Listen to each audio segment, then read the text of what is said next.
Balance of power contested in 39 days as well. Do not lose sight of that. A key race in Wisconsin, and this is heated.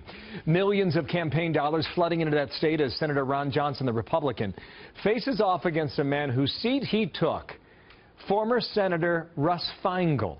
Mike Tobin's on the story from our Midwest Bureau with more there. And what are we seeing now in this hotly contested rematch, Mike? Well, it's an interesting dynamic, Bill. That anti-establishment furor that got Ron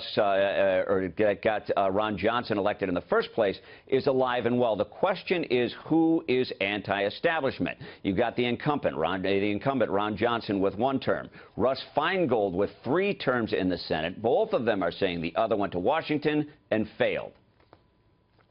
34-year career politician. Got very little to show for it. During that same period of time, the 34 years, I actually helped build a business here in Wisconsin, created good-paying jobs. I know how to grow a business. As a result, I know what we need to do to grow our economy. Well, I don't have to hide my identity. I am proud that I served in the United States Senate, but in this case, he's the senator. And when you're a senator and you talk about national security and you don't show up for 50 or 60% of the relevant hearings that have to do with Homeland Security, that's a problem.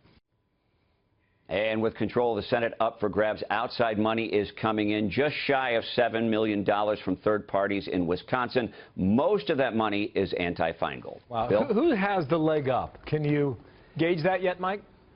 Well, Feingold has certainly got a chance. The most recent Marquette University poll shows him with a lead. If you look at a lot of the other polls, including the RCP average, you see him with a considerable lead. When Johnson was elected in 2010, it was an off-presidential year. Our experts say in Wisconsin, low turnout is generally going to skew conservative. Now you've got a presidential election and a nation that is consumed with the election. I think this is a real race. I think it's a competitive race. I think it's anybody's to win or to lose. Ron Johnson has really sort of gotten the motor going. He's up on the air. He's got commercials. He's got presence.